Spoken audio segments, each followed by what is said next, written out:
Dari hasil sidak di sejumlah rumah sakit di wilayah Palembang, Ogan Ilir, dan Banyuasin yang dilakukan BPOM dan Dinas Kesehatan Sumsel, sejauh ini belum ditemukan vaksin palsu di wilayah Sumsel, namun ditemukan serum anti tetanus yang terindikasi palsu.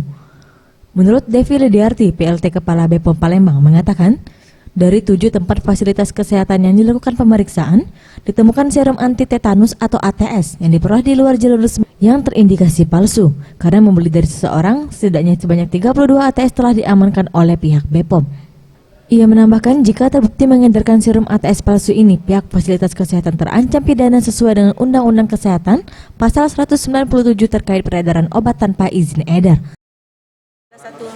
Ada apotek, 3 resmi, rumah klinik. sakit, bukan rumah sakit, klinik bersalin ya. Bersalin. Klinik bersalin di itu dulu. Berapa banyak ini Bu yang diambil? Klinik ya. Kalau sampel sedikit-sedikit sih yang kita temukan, cuma 5 ampul gitu. Itu yang disita ya? Ada yang di sana, belum kami sita. Diamankan di tempat, karena kami belum bisa menyatakan bahwa itu palsu atau tidak. Pradu Satria, Septiawa Rizky, Sriwijaya TV.